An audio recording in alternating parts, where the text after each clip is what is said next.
Hello વહાલા વિદ્યાર્થી મિત્રો, હું દર્શના પરમાર મારી ચેનલમાં તમારું સ્વાગત કરું છું. તમે જોઈ રહ્યા છો રાહદર્શ એજ્યુકેશન. આજે આપણે દ્વિતીય સત્ર વિકાસ અસાઇનમેન્ટ સોલ્યુશન પ્રકરણ 7 પ્રશ્ન 2 ના પ્રશ્નો જે છે આપણે જોવાના છીએ. અને ખાસ મિત્રો કે જો તમે મારી આ ચેનલ પર નવા હોય અને જો તમને મારા વિડીયો પસંદ આવે તો પ્લીઝ વિડીયોને લાઇક, શેર અને સબસ્ક્રાઈબ કરવાનું ભૂલશો નહીં. જો પહેલો પ્રશ્ન આવો આપ્યો છે કે મનુષ્યમાં કિશોરાવસ્થાની ઉંમર ક્યાં સુધીની હોય છે? તો સૌથી પહેલું કે ભલે એક વાક્યમાં આપણે જવાબ દેવાનું કીધું, પણ આપણે સરસ મજાનું આખા વાક્યમાં જવાબ લખવાનો થાય. તો લખીએ કે મનુષ્યમાં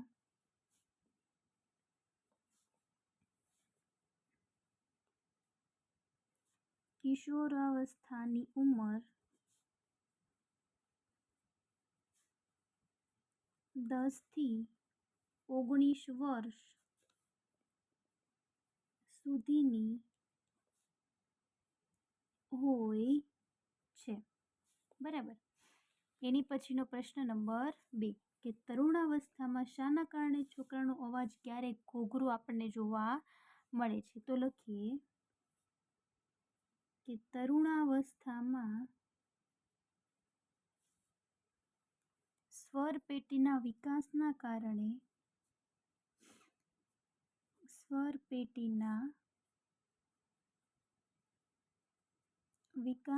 કારણે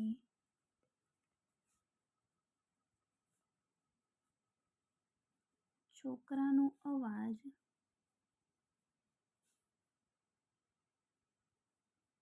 ક્યારેક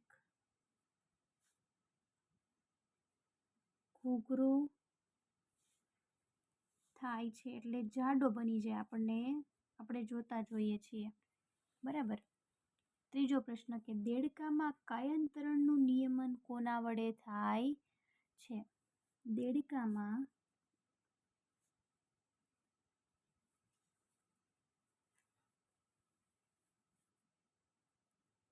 કાયાંતરણનું નિયમન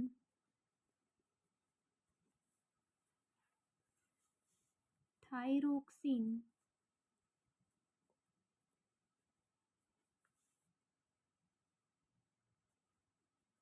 નામના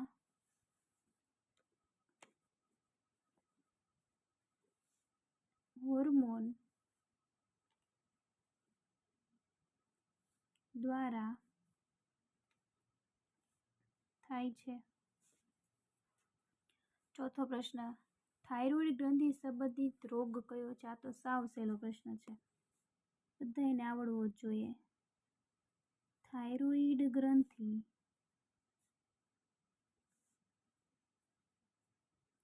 સંબંધિત રોગ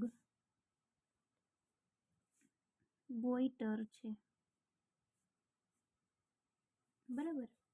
એની પછી પાંચમો પ્રશ્ન લોહ તત્વથી ભરપૂર ખોરાક કયા કયા છે? તો લખીએ પાલક, ખજૂર અને માંસ વગેરે જેવા ખોરાક લોહ તત્વથી ભરપૂર છે. બરાબર. ચલો પ્રશ્ન નંબર 6 જોઈએ. કિશોર ક્યારે પોતાની અસુરક્ષિત અનુભવે છે? આ સરસ મજાનો પ્રશ્ન છે કે જ્યારે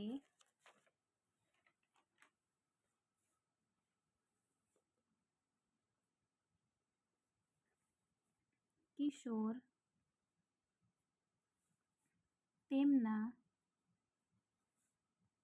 શરીર અને મનમાં થતા ફેરફારોને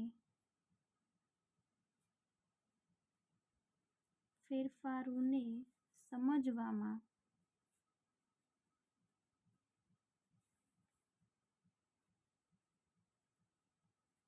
મુશ્કેલી અનુભવે છે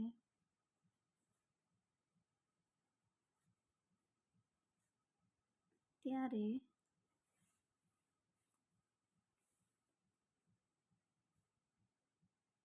કિશોર પોતાને અસુરક્ષિત અનુભવે છે. એની પછી પ્રશ્ન નંબર 7. મનુષ્યના પ્રજનન કોષમાં કેટલા રંગસૂત્રો હોય છે? આ તો આપણને બધાને ખબર છે કે મનુષ્યના પ્રજનન કોષમાં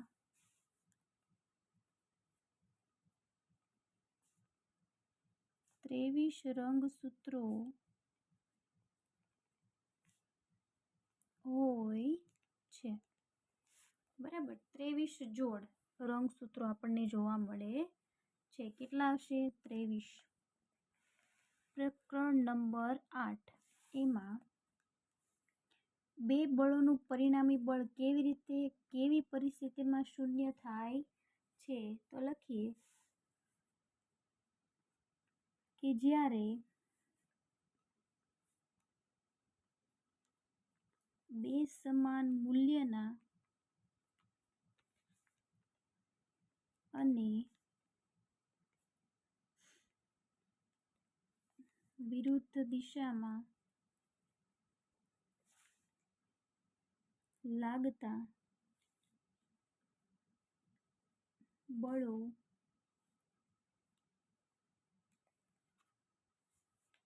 એક પદાર્થ પર કાર્ય કરે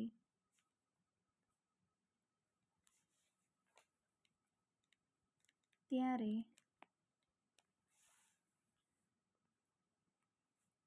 બે બળોનું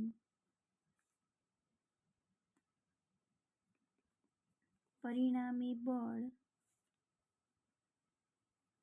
શૂન્ય થાય છે.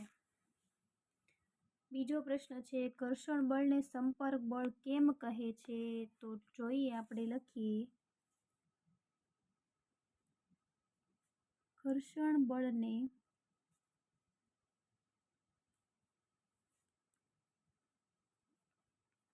સંપર્ક બળ કહે છે કારણ કે ઘર્ષણ બળ હંમેશા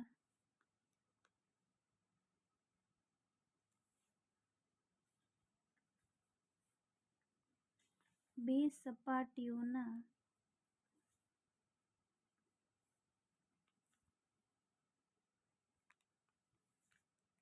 સંપર્ક વચ્ચે ઉદ્ભવે છે. એટલા માટે ઘર્ષણ બળને સંપર્ક બળ તરીકે પણ ઓળખવામાં આવે છે. પદાર્થની ગતિની અવસ્થા એટલે શું? લખીએ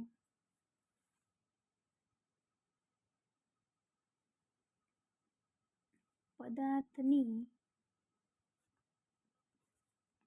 ગતિની અવસ્થા એટલે પદાર્થની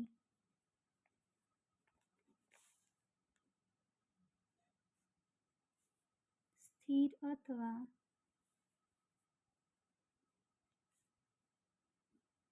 ગતિશીલ સ્થિતિનું વર્ણન. ચોથો પ્રશ્ન, એકમ સમયમાં પદાર્થે કાપેલા અંતરને શું કહે છે? આ તો સાવ સહેલો પ્રશ્ન, બધાને આવડવો જોઈએ. એકમ સમયમાં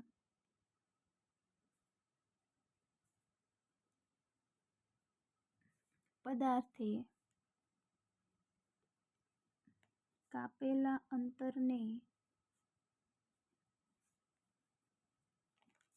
ઝડપ કહે છે. વાતાવરણનું દબાણ એટલે શું? લખીએ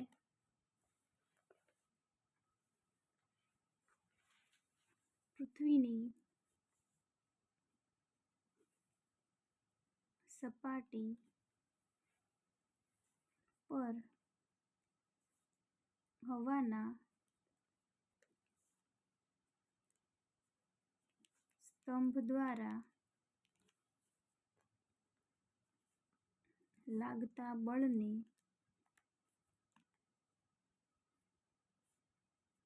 વાતાવરણનું દબાણ કહે છે. છઠ્ઠો પ્રશ્ન જોઈએ. 5 મીટર સ્ક્વેર ક્ષેત્રફળવાળી સપાટી પર લંબરૂપે 50 ન્યૂટન બળ લાગે છે. તો જો આ સરસ મજાનો દાખલો છે. જો ક્ષેત્રફળ બરાબર શું આપ્યું છે? 5 મીટર, પછી 50 ન્યૂટન છે ને.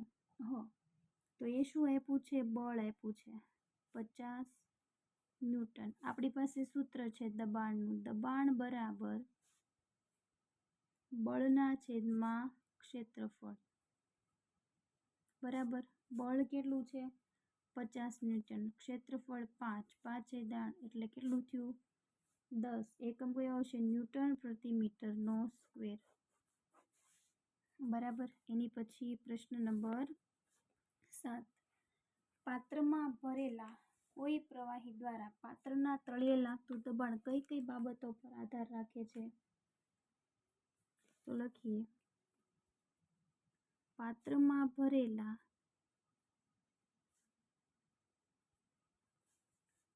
કોઈ પ્રવાહી દ્વારા પાત્રના તળિયે લાગતું દબાણ પ્રવાહીની ઊંચાઈ,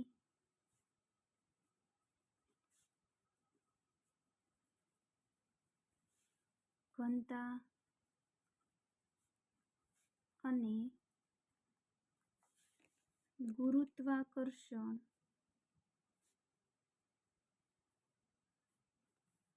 પર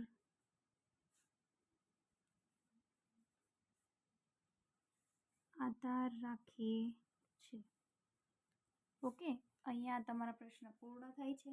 જો તમને આમાં કોઈ પણ પ્રકારનો પ્રશ્ન હોય તો તમે મને કમેન્ટ કરીને જણાવી શકો છો. અને જરૂરથી જણાવજો કે તમને આ વિડીયો કેવો લાગ્યો છે. અને મિત્રો ખાસ પ્લીઝ તમે મારી ચેનલ પર નવા હોય અને જો તમને આવા જ વિડીયો જોવા પસંદ હોય, અસાઇનમેન્ટ સોલ્યુશનના તમને બધા જ વિડીયો મારી આ ચેનલ પર જોવા મળશે. તેથી મારી આ ચેનલને સબસ્ક્રાઈબ કરો. Thank you very much.